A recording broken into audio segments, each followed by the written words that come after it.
So ito na, mga kababayan, unahin po natin itong kay Sara Duterte. Naku po, ano nga ba yung kay Sara Duterte, Ken? Ito na mga kababayan, handa na nga ba si Vice President Sara Duterte, mga kababayan, sa kanyang panibagong impeachment complaint? Naku po, ito na, handa na nga ba si Sara, mga kababayan? Kaya kung handa na, like po tayo. Ipantay po natin yung like. Ito po mga kababayan yung ating pag-uusapan. Dito po mga kababayan sa isang balita. Balita po ito mga kababayan ng regional news, no? GMA, Regional TV, na kung saan si Sara Duterte daw ay handa na sa paparating na impeachment complaint laban sa kanya this coming February. Bakit nga ba mga kababayan? Alam na ni Sara at handa na si Sara. Bakit?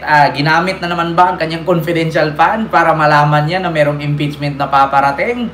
Ito po, pakinggan yung mga kababayan. Pero bago ko po i-play, nais ko pong ipaalala sa inyo, Bisaya po ito, itatranslate ko na lang. Mayong hapon, Mindanao. Ako, Magandang si Sara hapon daw. Omen Velasco. Magandang hapon, Mindanao. Ako si Sara Velasco. Hindi siya si Sara Duterte ha, reporter po siya. Si Sara Velasco. Continue. Dili na matugpapatingala si Vice President Sara Duterte kung dunay musunod nga impeachment complaint bato kaniya hangtod 2028. Lakip matod pa kini sa mga lakang sa mga kalaban sa politika aron mapugnan siya sa posibleng kandidatura sa 2028 presidential election. So ang sabi mga kababayan dito sa GMA Regional TV, Davao Station, hindi na daw nagtaka si Sara Duterte na mayroong impeachment complaint na paparating laban sa kanya kasi nga mga kababayan, yan daw pong impeachment na yan ang panglaban kay Sara para hindi daw umano matuloy ang pagtakbo niya bilang presidente sa 2028. Sabi ng reporter. Bisaya yun ha, translate ko lang. Mga DDS, wag na kayong umasang i-translate ko pa sa inyo. Bisaya na ito. Imposibleng hindi nyo pa rin naintindihan yan. Alam ko naman bobo kayo pero hindi kayo bungol. Di ba? Ano yung report ni Argil Relator? Sa karon, wala pa nadungo si Vice President Sara Duterte kung dunay magsumite og impeachment complaint batok kaniya sa sunod tuig. Hinoon, ginalauman matud pa niya kini gikan sa palpak nga pagduso sa People's Initiative, issue sa pagpamayad sa mga congressman aron mo pirma sa impeachment ug karon planong pag-amyenda sa konstitusyon. At yan. So, yun ang sabi niya mga kababayan. Sa ngayon daw, wala daw narinig si Sara na mga haka-haka, chismis at maritisa na may impeachment complaint laban sa kanya. Pero ang katunayan daw niyan, ang impeachment daw ay hindi daw talaga para sa bayan. Ang impeachment daw ay para sa mga palpak, palpak na People's Initiative na isinulong noon ni Martin Romualdez, at yung pagbayad sa mga congressman na pumirma laban sa kanya, laban sa pagpirma sa kanyang impeachment. At ngayon naman daw ay ang pagdating daw dito sa nangyari ngayon ng mga flood control, keme rot. Diba? Sabi ni John Aplicio, nakamagkano ba kota mo sa pagiging anti-Duterte mo? Wala akong pakialam at wala akong kota. Bakit kailangan ba magkaroon ng kota? Bakit ba kailangan magkaroon ng kota dito para sa maging anti-Duterte? Bakit? Ikaw, tanungin kita, magkano ba ang kota mo para sa mag-anti-Marcos ka? Itanong ko sa iyo pabalik ang tanong mo, Jan. Kung masagot mo yan, yun ang sagot ko. Diba? Period. So yun po yun mga kababayan. Ang sabi ni Sara Duterte, wala pa daw siyang narinig na panibagong impeachment laban sa kanya. Pero handa na daw siya at alam daw niya kung ano ang laman ng impeachment. Kung para ba talaga sa kanya. Kasi daw po, para daw pambangga ito kay Sara na hindi tumakbo bilang presidente sa 2028. Alam niyo sa totoo lang mga kababayan, hindi na po kailangan ng impeachment.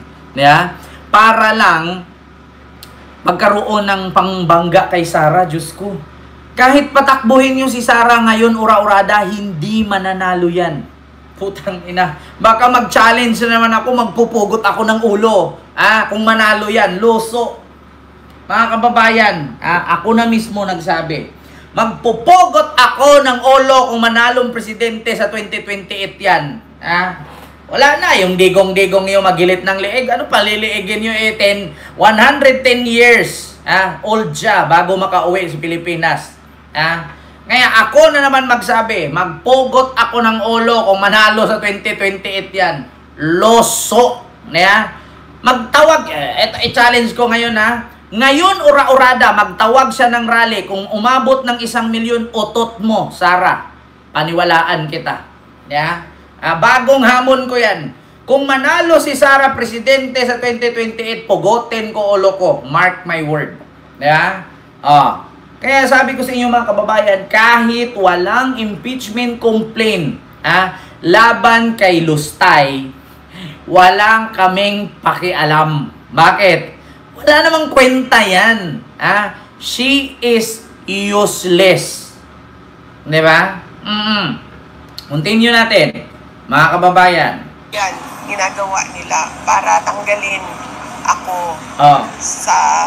Ma'am Emma, maraming salamat. Sa posibleng kandidato sa 2028 presidential Bisyosa. elections. Dili na matod pa matingala ang bise. Dili maundang ang pagsumite ng impeachment complaint batok kaniya hangtod sa 2028. Hinoon, nakaandam na matod pa ang ilang mga abogado aron tubagon ang mga akusasyon. Hanggang ngayon, by the way, walang attachments ng evidence, ng pieces of evidence at all. Hiningi namin ang mga sinabmit ng House of Representatives na ebidensya doon na sumusuporta doon sa articles of impeachment nila. Wala. Kayo wala matod pa, Miss Aler, ang planong taktakon ang bise sa posibleng kandidatura niya. Nanghingi daw siya ng evidence laban sa impeachment complaint. Wala daw. Paanong wala? Paanong wala? Nag-file ka nga ng motion for reconsideration Di ba ang sabi mo, gusto mo bloodbath? Tapos nag-file ka na dapat ibasura ng Supreme Court. Tapos sasabihin mo wala. Hindi pa ba sapat yun, Sara, yung 7 articles of impeachment? Napakasinungaling talaga, no? Napakasinungaling. Wala daw ebidensya yung mga impeachment laban sa kanya. Talagang nagiging useless yung mga evidence laban sa'yo kasi hawak niya sa liig ang Supreme Court. Kaya nagiging useless yung evidence. Kasi bakit? Hawak niya sa liig yung yung Supreme Court Di ba? At diniklarang unconstitutional. Di ba? Pero kung hindi nyo dinaan sa Supreme Court yun at dinaan nyo sa Senado yun, kinalkal yun isa-isa, aba, Sara, sinabi ko sa'yo, ngayon sa ngayon, nakulong ka na, pareho kayo ng tatay mo. Baka doon ka pa tumira sa Quezon City. Diyos ko naman, Sara, paano nangyari na wala daw evidence, nanghingi daw sila, yung kampo nila ng evidence laban doon sa Congress? Anong walang evidence? Impeach ka na nga sa Congress, sa Senado na lang hindi. Napakasinungaling talaga, no? Alam nyo yung sinungaling? Anak ng magnanakaw yan. Anak ng kriminal. Anak yan ang nakakulong sa daig. Grabe ka sinungaling, Pakinggan niyo, wala daw ebidensya. Hiningi daw nila. Yung impeachment complaint, wala daw evidence. So, ipakita. Pakinggan nyo, Mga akusasyon. Hanggang ngayon, by the way, walang attachments ng evidence, ng pieces of evidence at all. Hiningi namin ang mga sinabmit ng House of Representatives na ebidensya doon na sumusuporta doon sa articles of impeachment nila. Wala. Kayo wala matod pa, Miss Aler, ang planong taktak. Putang ina, wala daw. Wala, pero bakit dineclared ka na impeach sa Senate? Di ba? At bakit manghihingi ka pa ng evidence sa Senate, sa Congress, kung impeach ka na nga? Di ba? Alam mo, sa totoo lang, Sara, wag mong linlangin ang tao. Bobo lang na tulad mo ang maniwala sa'yo. Paano nangyari na walang attachment of evidence ang Congress? I-impeach ka na nga doon. At bakit kailangan kukuha ka pa? Wala na, zero ka na doon sa madaling salita. Papel ka na lang na apak-apaka na pampahid sa tae ng aso, pampulot at ibabalot, itapon. Ganon ang tawag sa'yo. Apakasinungaling talaga, oh. Talagang walang evidence kasi impeach ka na doon eh. Yeah. Sa madaling salita, abo ka na lang doon. Yeah. Tanga-tanga. Lilinlangin. Alam nyo, tignan ninyo, ganan sila manlinlang sa mga DDS. Naniniwala naman yung mga DDS sa kanila. Kasi mga bubo nga. Diba? Diyos ko ba? Sasabihin mo walang evidence, naka-archive na sa Senate. Ito sa totoo lang mga DDS na nood sa akin, naniniwala kay Sara na wala daw mga attachment of evidence. Ano yung naka-archive? Huwag kayong tanga. Hindi yun basta-bastang makuha ni Sara. Yung naka-archive na yun kasi naka-archive yun. Tsaka lang bigyan si Sara pag bubuhayin ulit yun. Oo. Naku, abangan natin yan. Yung sinasabi niyang wala daw. Attachment of evidence. Tignan natin kung buhayin ulit yung naka-archive sa Senate. Ewan ko lang sa'yo, Sara. Yung sinasabi mong yan. Alam niyo, kanina, yung matanda, ang sabi niya, nasa Netherlands daw ang International Human Rights. Bakit daw hindi nasilip ng International Human Rights si Digong na 80 na hindi pa pinalaya, ay matanda na? O baka nakalimutan ninyo? Katulad yan kay Sara. Sabi ni Sara, wala daw evidence. Ano yung naka-archive? Walang evidence. Hindi nga kayo papayag na kalkalin. Nagbagsak ka nga ng 16 na abogado kasi natakot kang malaman yung mga joint account ninyo, yung mga bangko ninyo, yung perang nanakaw ninyo at mga perang galing sa droga. Di ba? Tapos sasabihin mo walang evidence. Putang ina, nanginginig ka nga eh. Di ba? Pinaghahampas-hampas mo nga yung pader kaya nagkasugat-sugat yung braso mo. Nung nalaman mo yan na may ganyan, di ba? Nababaliw ka nga kakahanap mo ng 16 na abogado kung paano mo banggain. Tapos sasabihin mo, walang evidence. Diyos ko, abangan natin sa February. Handa na daw siya eh. Abangan natin. Pulong youth man, make love shout out. Diba? Sasabihin mo, walang evidence. Abangan natin sa February pag in-archive. Yung naka-archive na impeachment sa Senate. Magpasalamat ka, Sara, kung si Chis Escudero ang babalik na Senate President. Pero kung si Tito Sen mananatiling Senate President, ay good luck na lang sa'yo. Yun ang pinakalat ngayon mga kababayan ni Sara Duterte na wala daw ebidensya ang Congress sa impeachment laban sa kanya. Wala ka talagang makuhang impeachment doon kasi na-impeach ka na sa Congress. Pero ang hanapin mong evidence, wala kang makuhang evidence sa Congress. Bakit? Impeach ka na doon eh.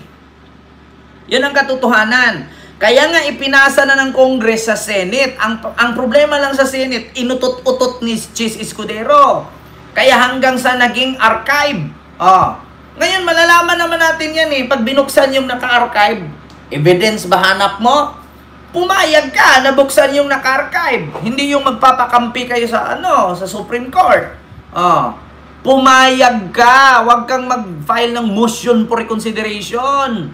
At huwag mong hawakan sa liig yung Supreme Court na para ideklarang unconstitutional yung pagpapa-impeach sa'yo.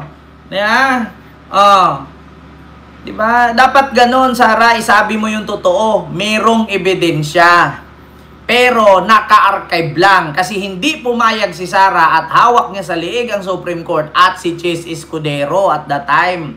Kaya nga minadali ni Joel na session is adjourned eh. Ayaw. Sabi nga, anong sabi nung din ng UP? Mahirap bang intindihin ang salitang forthwith? Ito, parinig ko sa inyo Kaya nga, sabi nga ng din ng UP, kay, tawag dito, kay Chis Escudero, UP, graduate. Graduation, Chis Escudero Binira. Kita nyo anong sabi? Tell me, ano ang silbi ng utak at talento kung walang prinsipyo at tapang upang panindigan ito? Imagine, isang salita, forthwith, ay ayaw intindihin ng nanunungkulan sa Senado. Diba? graduate. At binigyan pa ito ng bagong kahulugan. Hindi agad, forthwith, kung hindi 4 na buwan makalipas. Diba? O dili kaya kapag may panahon pa ang Senado. Dagdag niya, kasalanan ng mga gumawa ng ating saligang batas ang di umano'y kalabuan ng salitang forthwith. Dapat daw, sa halip nito, ginamit ang salitang immediately. What utter nonsense. Diba? Kasalanan daw ng mga abogadong gumawa sa saligang batas ng salitang forthwith. Bakit daw hindi ginawang immediately? Putang ina, kahit hanapin mo sa anong diksyonaryo yan or kahit lexicon, scientific name ng dictionary is lexicon, ang forthwith ay nangangahulugang immediate, madali, bigla, agad-agad.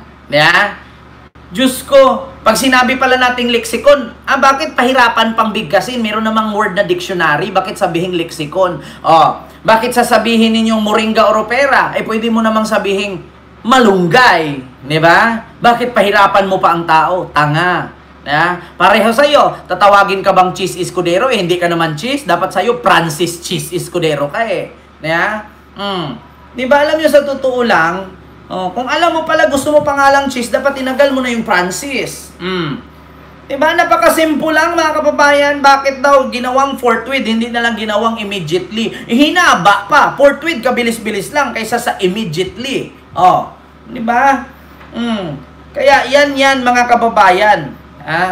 Diyos mio Marimar. Batch 2025, hindi ito usapin ng talino, kundi ng kawalan ng prinsipyo, ng pansariling ambisyon, ng transaksyong pampolitika sa pagitan ng mga mahigpit na kumakapit sa kapangyarihan. Diba? Remember this, if money is your sole and abiding purpose, you need not even try to be human. Tell me, ano ang silbi ng utak at talento kung walang prinsipyo at tapang upang panindigan ito? Imagine, isang salita, forthwith, ay ayaw intindihin ng nanunungkulan sa Senado. Diba? Tapos sasabihin ni Sara ngayon, walang evidence. Putang ina, di sana hindi binago ni Cheese ang meaning ng forthwith. Hindi na sana niya sabihin immediately. O bakit mo pahabaan pa ang salitang forthwith at gawin mong immediately? Katulad niyan, pabili po ng paracetamol. Anong generic name ng paracetamol? Diba? Bakit mag-generic name ka pa kung meron namang paracetamol na salita? Diba? Tapos sasabihin, walang evidence? Hindi nyo nga naintindihan yung salitang forthwith Madaliin Agad-agad kung walang evidence, hindi sana inagad-agad nyo na. Lulukohin nyo pa yung mga Pilipino. Huwag nyo tulad kami. Iba utak namin sa utak nyo, mga DDS. Yung mga utak ninyo, kapag sinabihan kayo ng mga scientific name, mga generic name, hindi nyo alam. Alam nyo ba ang generic name ng mga DDS? Bopols. Pero ang totoong pangalan, ang scientific na tawag sa mga DDS, bobo, tanga-tanga, inutil, uto-uto, pangit, hampas lupa, mahirap, dugyot, patay gutom, magnanakaw, manlilinlang at sinungaling. Iyan ang scientific pangalan or tawag ng mga DDS. Ang generic name nun, bobo. Diba? Mahirap bang intindihin? Kailangan ba damihan pa natin? Ang scientific na tawag sa mga DDS, marami. Pero ang generic name ng DDS is bobo. Ganun yun, mga kababayan. May ads lang. Huwag po kayo mag-skip ng ads. Tapos sasabihin ni Sara, walang evidence? Putang ina niya. Itulog mo yan. Ipanood mo ng basketball yan. Ipagawa mo ng gasoline station. Ibigay mo yung sulat kay Mirot. Diba? Yan ang resulta sa kakaselos. Lutang. Yan ang kakaresulta sa selos mo, lustay. Selos ka kasi ng selos, kasalanan ba yan na mas maganda si Marina kaysa sa'yo, kaya pinagpalit ka sa artista? Di ba? Yan ang resulta na kung ang mismong pamilya hindi maresolbahan, tapos nagbalak pang tumakbong presidente, loso mo, day. Itulog mo yung magtinda. Anong sabi ng tatay mo? Day, kung ako sa'yo, day, mag-resign ka na lang, maggawa ka na lang tindahan, day. Yan sabi ng tatay mo. Mag-resign ka na lang kay wala ka namang alam, kulang ka pa sa kaalaman sa politics, magtindahan ka na lang. Yan ang sabi ng tatay mo. Bakit? Sabihin niya sa akin fake news? Pag ipakita ko ngayon yan at lalabas yan, na mismong si Digong nagsabi. Ito, pakita ko ha. Digong, pina-resign si Sara. Kita naman natin yan ha. Duterte pinatapos possible. Ngayon, alam nyo na kung bakit Kung ako'y magdadala ng Sara. I would like to say very, very clear. We are not putting up a strong party against the party of the president. Wait lang mga kababayan, hindi maintindihan eh. Sara Duterte sa totoo lang ha. Ayaw ko na bumuputi, may iwa. Wait lang. I felt Kung ako'y magdadala. natulala at natay. Yes, good afternoon. Ito mga kababayan. Digong hindi marinig yung sabi eh. Digong pina-resign si Sara Duterte. Makita naman natin yan dito. Para sa akin, ito publicly ko sabihin ko na I'm addressing na Sir Pinay. Kapag hindi kami, salamat ka na lang sa Diyos na ang tatay mo naging presidente, ikaw naging Mr. President. Bihirang-bihira yan, ibigay sa isang pamilya. Bihirang-bihira yan. Hindi lahat ng pamilya sa Pilipinas. Pasalamat na lang tayo. No, as fast as you can get out of politics, maghanap po kayo ka ng negosyo, basta mabuhay ka lang mapayapa, umalis ka na dyan sa mga ambisyon na Vice President ka na. Mga Pilipinas. Diba? Anong sabi ni Digong? Inday, bihira lang sa pamilyang Pilipino na politician, ang tatay presidente, ang anak vice president. Huwag mo nang pangarapin mag-president, magnegosyo ka na lang. Kulang ka pa sa kaalaman, day. Sabi ng tatay mo.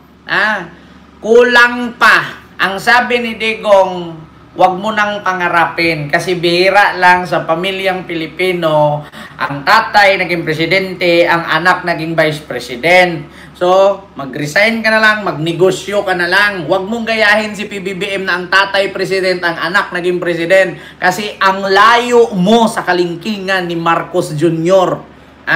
Sa salitaan pa lang, sa Inglesan pa lang, day. Putang ina, day. Ewan ko lang kung saan ka pulutin. Sa basurahan ka pulutin, day. Ang pangit mo nga mag-Ingles, pati mag-Tagalog, English pa. Putang ina.